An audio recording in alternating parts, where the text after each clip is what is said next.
Now, a lot of people in the audience may not know that before this Rodgers and Hammerstein Cinderella, there was another one.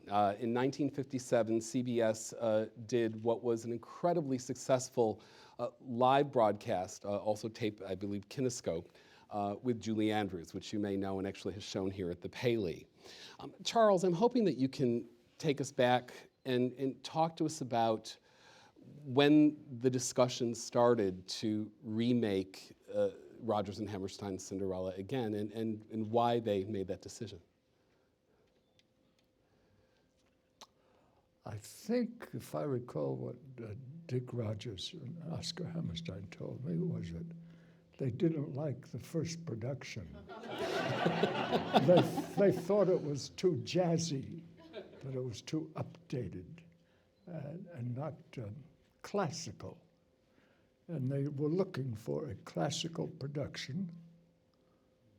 And my agent recommended me, and they asked me how I thought I should be done. And I think I said that it should be an old-fashioned classical fairy tale, not an updated smart thing. They seemed to agree,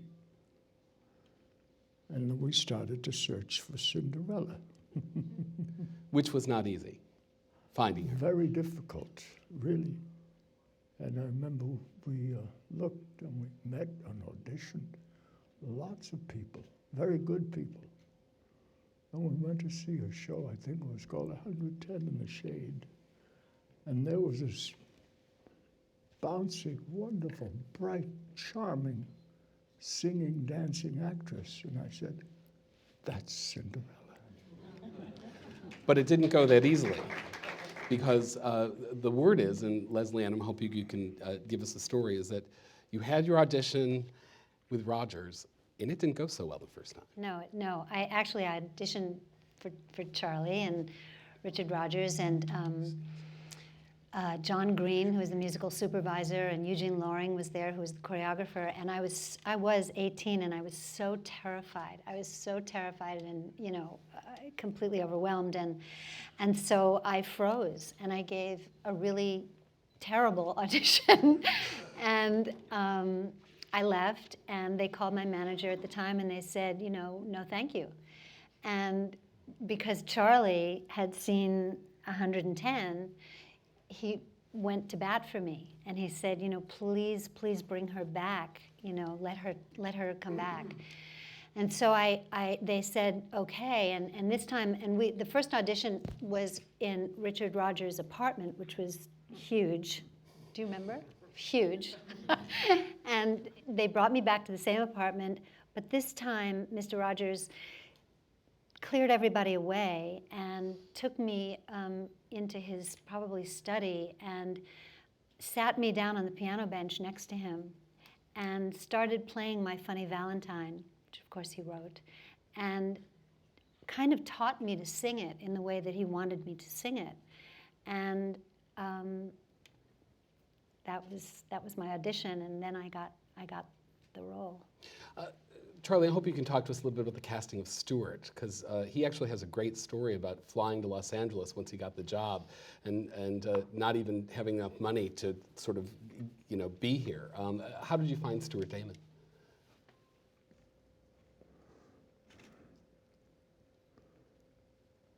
I think someone recommended him. Or did I see him in a production somewhere? But he seemed to me and to Rodgers and Hammerstein to be the perfect guy. Do you remember about Jack Jones? Do you remember? Oh. Jack Jones was the original Prince. No, Jack Jones was the original Prince Charming. And it actually, well, it goes along with, I wouldn't have said it quite that way, but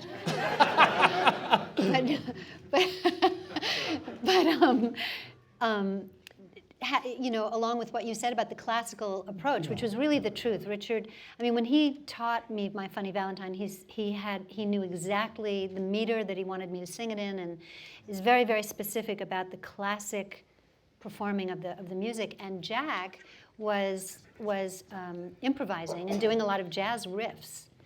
in rehearsal. And he was fabulous, but it was not the classic approach that Richard Rodgers wanted, and so he was gone. It was a terrible thing because Yeah. he was. Having Hello, trouble hello. with your mic. I'm not having They- trouble. The mic is having trouble. I'm fine. The poor Jack, he was not the kind of singer they wanted.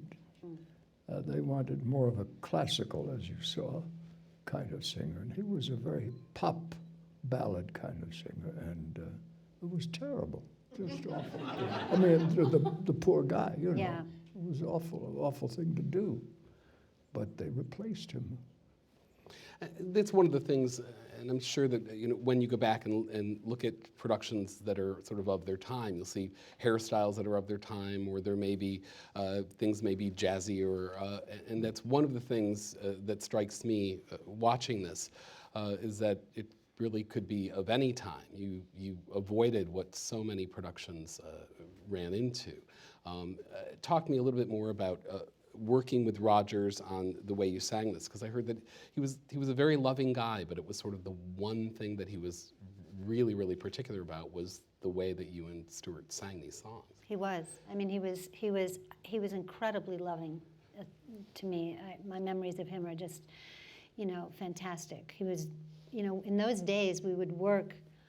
I don't know if they didn't have the rules that they have now with AFTRA, but we would work literally 23 hours out of 24, and they would send us across the street to the Farmer's Daughter Motel. We filmed it at CBS, and we'd go to sleep for 4 or 5 hours and come back to go to work, and he was always there. He was always there with us. We were there, he was there. But he was very clear about how he wanted his songs to be sung, and he wanted them the way he had written them. He didn't want any sort of musical improvisation. He wanted it very straight ahead. He wanted to understand the words. It had to be enunciated a certain way, and then you got to fill it in as an actor, but within that framework, within that structure.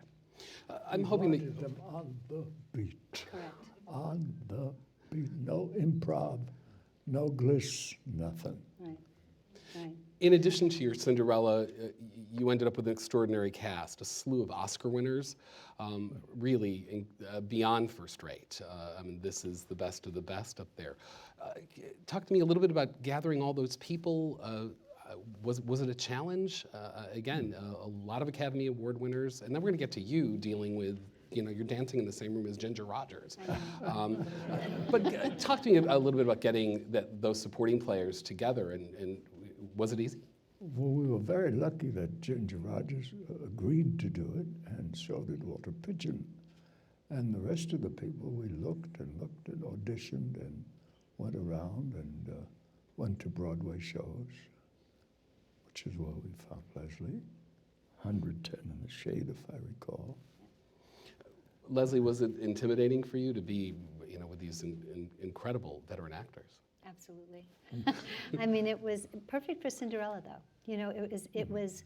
I say this a lot, and when people ask me about it, but it wasn't a fairy tale to me. It felt very, very real to me, and so being in that, and I had been in the Actors Studio for a year when I got Cinderella, and Jo Van Fleet was one of the icons of the Actors Studio. And so to be afraid of her was perfectly, comfortable for me. I felt, I thought, oh my God, she's going to tell Lee, it's going to be awful. But she, so I had all of those feelings already inherently in the relationships. And then, to be on the same set with Ginger Rogers was, for a dancer, young dancer, was just, a dream come true. And all that I felt, a lot of what I felt was so real for me. And Charles, to get Ginger Rogers to actually dance, just to watch her dance for the 15 seconds there. A real fairy tale, a real fairy tale. I should tell you that Jo Van Fleet hated her. She did? She hated your youth, your beauty, your charm.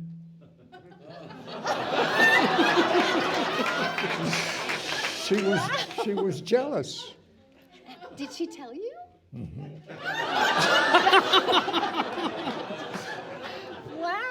Really? So it Okay. fit. She was the wicked stepmother. Yeah. So Charles, who else hated Lesley Ann Warren? Good to know. I was the only other one. I read a lot and heard a lot about the early days of color television. And Barbra Streisand has talked a lot about shooting Color Me Barbara, which shot around this time, and talked about how heavy those cameras were, that they were huge, that it was hot. They had animals on the set of Color Me Barbara. You had them here. Animals were falling over. You know, there's stories of penguins dying. How hard was it to do this? One of the problems was that the cameras were huge and the lights were huge, but the ceilings were very low. And the air conditioning in some of the studios didn't help much. And I remember some studios were about 7 feet high. The actors were 6 feet high, and the lights were right there. It was awful. But we were lucky. We were at CBS in Hollywood, and there was big studios and a lot of good lights and good lighting people and good camera people. And of course, the production was wonderful. And Lesley was absolutely wonderful. What a find, a real find. Thank you. Thank you. And we looked a lot at Rodgers and Hammerstein and took me around and looked at lots of people and lots of Broadway shows and stuff. Ta-da! So one of the supporting players that doesn't even get billing here is the dress. Yes. And there is a great, the dress weighed what, 700 pounds? The dress was incredibly, insanely heavy. And there was, I don't know if this is a story that you were, when they had to sent for a doctor, I don't know if you remember this, but to You give passed me, out, didn't you? well, almost, but they had to give me shots in my shoulders because the dress was so heavy. I couldn't move my shoulder. I couldn't move after a while, after 23 hours. But yeah, it was. And it once was. she had to sleep on the floor in the dressing room, Yeah, had to go to sleep. It Yeah. was awful, yeah. but she did it. Yeah. Do you remember the night that this first aired, and which would have been, I believe, February '65? Do you remember what the reaction was? Because the critics were very kind, and the ratings were very big. Do you remember the response? I think it was an instantaneous smash, I think. Yeah, I mean, for me, I just think it was an out-of-body experience. I mean, it was such a huge opportunity, and the response was so amazing and full of love, and it just, I don't believe that I could actually take it all in at that time, Was it the reason that Disney called? Did he see it? Yes, Walt Disney. I went back I was in 110 The Shade on Broadway. They let me out to do Cinderella for the time that I did it, and then I had to go back on the road and finish my commitment with 110. And during that time, no, actually it was later. It was later. Well, anyway, when I got back to New York, they wanted me to come out and screen test for The Happiest, Millionaire. And in those days, screen tests were real productions. I mean, you rehearsed for 2 weeks. You had costumes, you had, makeup, whatever, wigs, whatever, and then you did full-on numbers on film and, scenes. And it was, and that also was just an incredible experience. You were pretty quick to play against Tide. I mean, it seemed, again, we look at the filmography and the television work, brilliant moves, and we know it doesn't work that way. But as much of a blessing as Cinderella was, it was something that the whole nation knew you from. Was it at all a curse? It's interesting. I went to do the Disney movie, and that was also a very specific genre, and I was under contract to Walt Disney, and I was also under contract to Bob Evans at Paramount, and I was supposed to do Goodbye Columbus, and I got pregnant with my son. And so around that time, I'm not going to say who, but people around me, a certain person around me, decided that that image, the Cinderella image, was something that should be eradicated. And I was so young and so impressionable, and you know, I went along with that idea. But I very quickly realized that that was, you know, not accurate or true for me, and that I would get to do so many wonderful things. I didn't have to run away from that. Do you know what I mean? And it's been proven by so many great Yeah. pieces. And again, I'm sorry to be obsessed with Ellen Rudolph and No, choose it's me. one of my favorite Oh movies. my God, just so My great. favorite movies. And of course, Victor Victoria. Charles, I do have to ask, just since we are here at the Paley, about your time with MASH. You'd already had, you know, done a career's worth of things, and then MASH comes along, and I'm hoping you can talk to us a little bit about that and what working on MASH meant to you. I think it was the greatest thing in the world. It was a combination of comedy, history, and truth, and a story about our guys and other nations and the horror of war, plus comedy. It was a great experience. I was very lucky. I worked with Gene Reynolds, the exec producer, on a show called Room 222. And when he went over to do MASH, he took me with him. So lucky. And it was just wonderful. The writers were great, the cast was great, and the stories were, well, you know, anti-war, pro-human, and funny. Go beat that. Well, thank you for those works, and thank you both for being here. We will take some questions from the audience. I'm going to ask, before you ask, if you could make sure that you have a microphone in your hand. I just want to say how much I enjoyed the show and have enjoyed it over the years. What were you thinking as you sat here and watched it again, and how long has it been since the last time you viewed the show? Oh, it's been, I don't know how long it's been. It's been a really long time since I've seen it in its entirety. You know, I've seen bits and pieces with interviews or whatever, you know, but my husband gave me his eyeglass thing because I couldn't stop crying. Oh, that's wonderful. And I thought, I can't cry through this whole interview, although I might. But, you know, it's very emotional for me. It's oh dear. It's very emotional for me. I you know, it was a huge opportunity. And I know it. And she fulfilled it.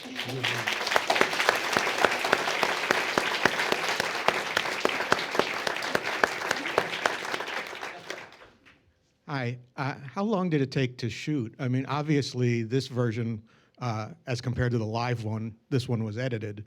So how long did it actually take to shoot? I don't remember, do I you? don't remember. We had to do it fast. It feels budget. like we rehearsed it for like a couple of weeks, didn't Yes, we? we had 10 days of 10 days of rehearsal. rehearsal. And And then we shot it in 3 days, I think. did we? Oh my God. Yeah, had to, budget. Wow. It were long days. Yeah. And I'll never forget the ponies. They fell asleep on stage, their heads on each other's necks.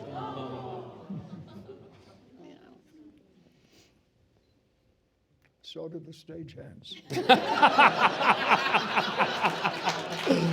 Really, we worked like 18, 22 hours a day, and there were stagehands lying in the corridors. But she was awake all the time. What's happened to the show? It aired, what, 4 or 5 times? 10. 10 times. Why did it stop, and when will it start? Started tonight. It stopped because CBS couldn't sell it again, I guess. You know, probably styles changed, you know, television changed so radically, you know, and it probably at that time possibly seemed, you know, of a time, and, you know, technically speaking, and so maybe they thought, you know, And classical fairy tales kind of disappeared. Yeah. There was a later version of a Cinderella. I wouldn't watch it. Very. I watched it. It was a whole different milieu kind of update thing. You should know, by the way, before you answer your question, it's presently out of print. Sony has it. It's a Goldwyn property, as you may know, as was a lot of R&H stuff. And the DVD, believe it or not, at this particular point, it sells for a minimum of $110 on Amazon. Really? Okay, I actually know this because I tried to get it on Amazon, and you can actually buy it from a seller, but you can't buy it from Amazon. And first of all, it was such a treat to watch it. I've been watching it since I was a little girl. I was born in '64, so I wouldn't be surprised my mom had me sitting on her knee watching it. So thank you. But one of the things that I've really enjoyed, I have a 7-year-old now, and I go on Hulu, and I love showing him the television that I loved as a child. You know, we watch The Partridge Family, and we watch Flipper, and you know, and it's such a treat, and he really appreciates it. I would love to see this brought to, you know, the girls today, because there's such a purity, there's such a lovely innocence to it compared to what we're giving them today. I hate to say that because I actually work for a studio, and so it's it's all great. But you know, is there something that you can do to bring it back into the digital age and let, you know, a whole new audience experience this?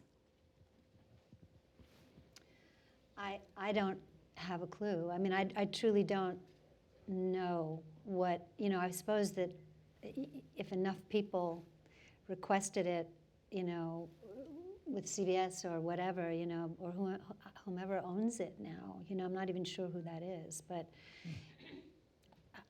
I really don't know the answer to that. I don't know either. Yeah, it would. It's up to the Rogers Hammerstein estate, I think. Yeah. Right, go to the Rogers and Hammerstein organization. They're online. I believe it's maybe rnh.org or something like that, but check and bombard them with emails. You know, it's interesting, though, just to address what you said about your 7-year-old daughter. You know, I still get mail from children that age whose parents grew up on Cinderella, and classes, you know, second grade classes will write me, the whole class, you know, because the teacher has shown it to me. So I think that, you know, it could absolutely have the same impact on little children. I just don't know how that would even take place. Yeah. Hi. Hold on one sec, we'll get you a mic. I, too, as a little girl, watched it, and for 10 years in my family, I was the only one who watched it every single year because the rest of my family said, we saw it last year, you know, but I sat down every year. I worked in advertising in Chicago, and I remember sometime in the late 80s, it ran, and I don't know if it was CBS that ran it, and I happened to see that it was running, and I taped it on VHS, and I went to work the following Monday, and I told about 6 friends who were all in my age group, and I had to make tapes for them because they all loved it, and we'd never seen it before, and you couldn't go to a video store and even get it to rent it. So thank you so much for that. And VHS. But as I was sitting here watching it, and I haven't seen it in years, I know every single word to every single song. And I tried out for my high school play, and I sang in my own little corner. And I got a part. I don't know if you know this, but this did run in the very early days of the Disney Channel. And it was one of their perennials and really helped them start that network because they were, of course, scrambling for lots of programming. So it did run, I believe, in the late 80s and early 90s a lot on the Disney Channel. So hopefully you got paid for that.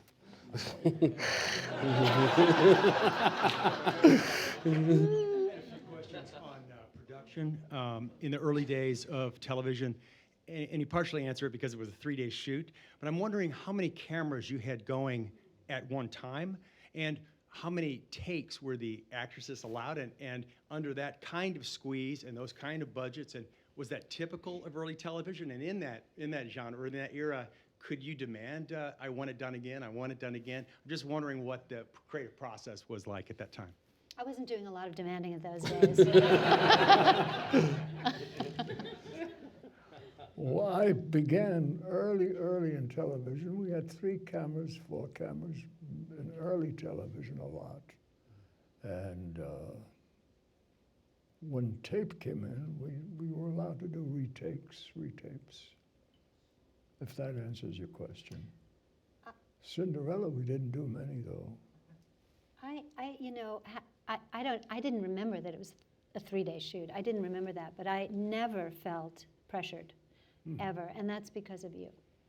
I mean, no, really, you were so incredibly loving and supportive, and caring, and careful, and gentle, and so whatever stressors were going on for you, I know I never felt any of them. And I remember when we first went to do In My Own Little Corner, and in those days you were in a booth and you would speak over the loudspeaker to the actors on the set, but you said, "I'm coming down to talk to you." I don't know if you remember this, but you came down on the set and you came over to me and you took me aside and you said, "Sweetheart, we can't understand the words, you're crying so much."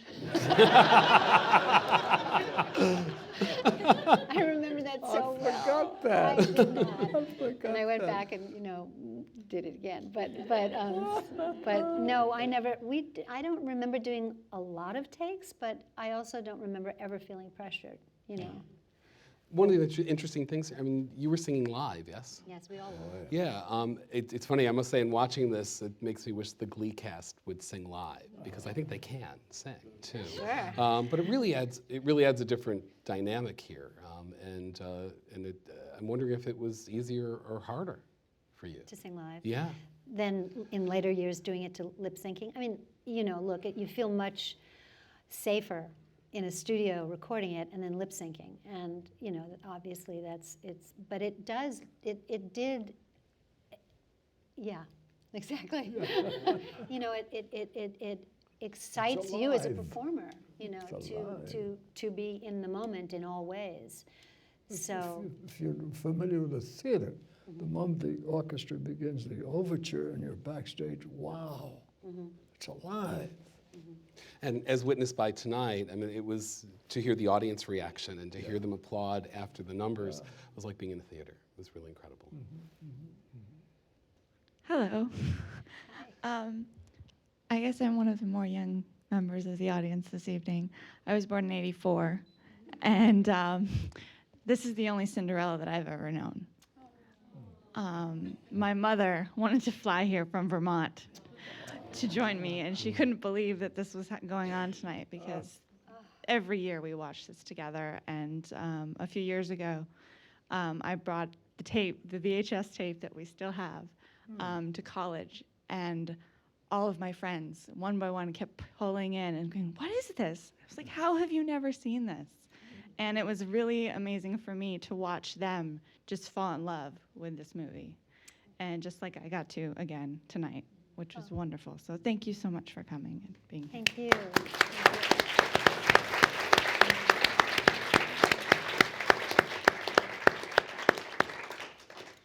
I don't have a question. I just would like to say something. This was a surprise for me tonight. 2 friends of me brought me here.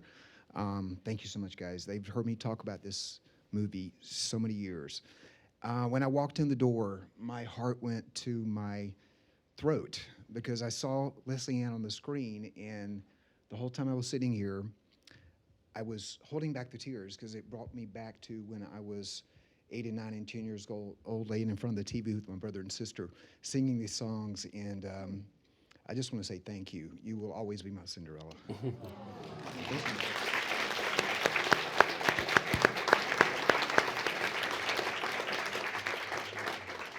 I just wanted to say I was born in '53, so I was 12 when this ran.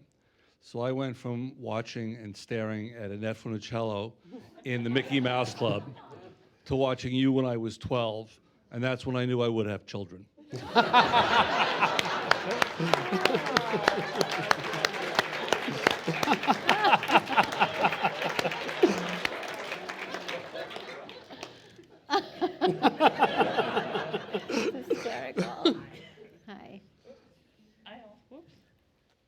I also enjoyed very much in every year, and actually had a friend who had one line in the show, and everybody would line up in junior high afterwards and ask for autograph, boys and girls.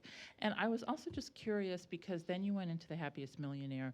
There were some elements with John Davidson and your character, although you were the rich girl there, and you got to work with another Titan, Walt Disney, what that was like compared to Happiest Millionaire, and if you brought anything you learned from Happiest Millionaire to that, from Cinderella to Happiest Millionaire. It was a very different experience because this was live, and that was we recorded the music before in a studio, and it was a very, very big production with lots and lots of people involved, and but I think that and the character was different. She wasn't put upon. She was a different kind of a young girl. But what I see when I look at those two pieces is I see, the Lesley that was those young women at that time, that purity and that sort of longing to be in love and, those qualities. And so, if anything, I just think I continued that sort of, that was available to me at that time. I'm wondering if the slippers were really glass and if they're in a museum or something. The slippers were not glass. I don't think I could dance in glass slippers, but no, they weren't glass. What were they? Do you know? Some kind of, I don't know. Plastic? Some kind of plastic, probably. Some kind of, because they had to dance. They had to, they had to dance, and Oh, you especially in that actually wall wore 'em. scene. Pardon me? So you actually wore them. I thought maybe they took the glass ones off and let you dance in different slippers, or. No, I mean, they may have had more than one pair. They may have had the pair when they come to try them on and all of that. But no, they were, they were shoes that were constructed and made to dance. But are they in like the Smithsonian or something? No, but I'll tell you a great story about my crown. Several years ago, there was an article in eBay. There was in eBay about this woman who had the crown from Cinderella, and that she wanted it to find its original owner. And she had been given the crown by the costume designer. She was a friend of his, and she was opening a small costume store in Vermont, and he had given it to her to open the costume. And she displayed it for years and years and years in front of, her store. And then she was very ill, and she wanted to have this crown go back to its original owner. My husband found out about it and went online and purchased it for me from my birthday, and then sat it on a little, like one of those royal pillows with a picture of me from Cinderella, and put it in this little glass dome, and so it's in our Smithsonian in Sherman Oaks.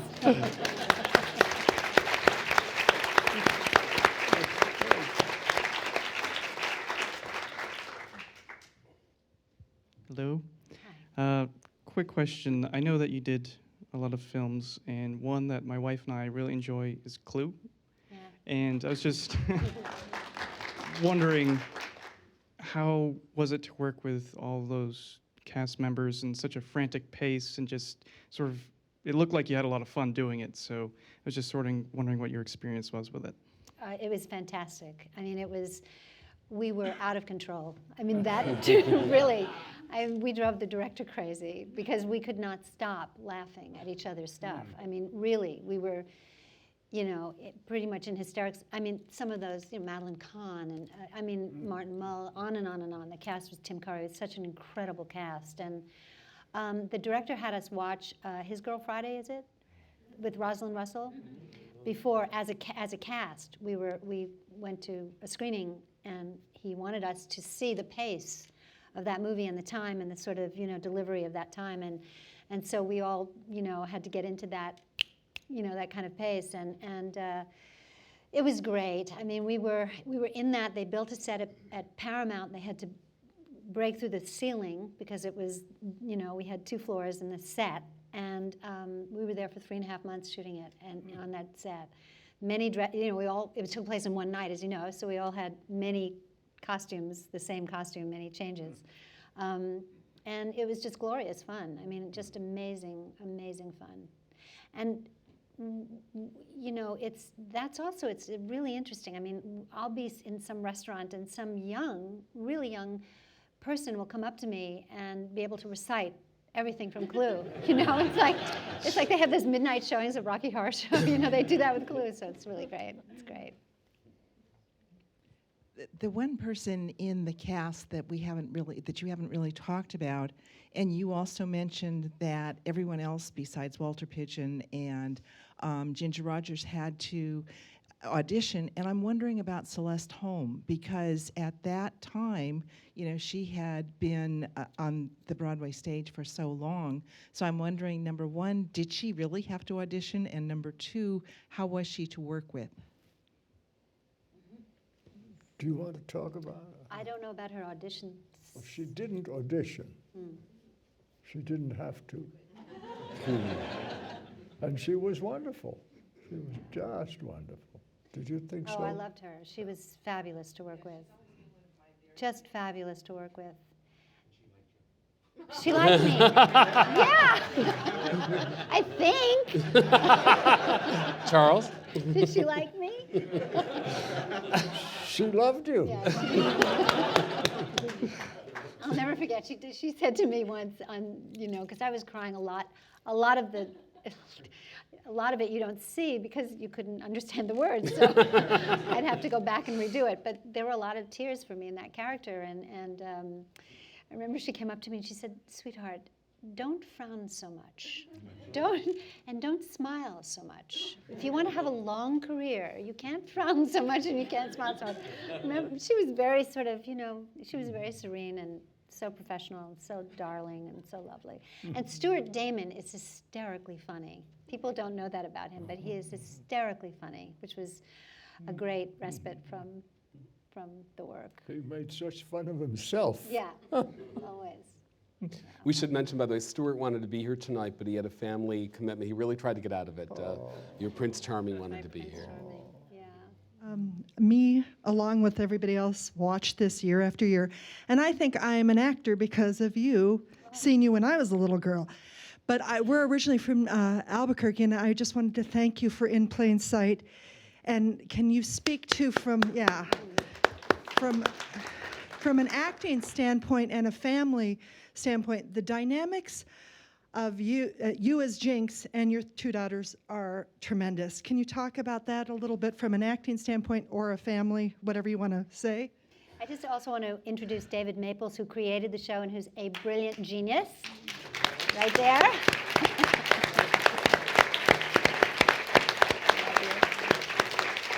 And his fabulous wife, Holly, who is also on the show and is also a beautiful, beautiful actress in person. Well, you know, David genuinely created these amazing characters. Amazing characters. I mean, you know, there was initially a lot of challenge for him to deal with edicts that he was getting around this issue, because I mean, I'm speaking for him, and correct me if I'm wrong, but his bent is to create rich, complex, multi-leveled, multifaceted characters and wonderful women to play, you know, amazing women, which is rare. And, you know, the studio had other ideas, whatever, and he sort of pushed on through and created these amazing women with this, you know, very true, you know, powerful dynamic between this mother and 2 children, you know, 2 wonderful women. And so it comes from him, and it comes from the page, for real. Having said that, it's truly a joy to work with Mary McCormack. You know, she's, when you're acting with her, it's like sailing, you know, soaring. You're not, it's just, you know, one of those rare instances where you really don't have to necessarily fill in. It's, you know, it just happens in the work, you know, in the work. And Nicole, of course, is absolutely wonderful as well, and brings her own special, you know, quality to the piece. But I think honestly, it's all David Maples. It's all from the work. It's all from the writing, you know, truly. It's Oh, on you're USA. Watch it. It's Oh, yeah. fabulous. First 2 seasons are out on DVD. My check? Oh, sorry. So it's Comcast now, you know. May not be coming. I want to thank you both for coming. Charles S. Dubin.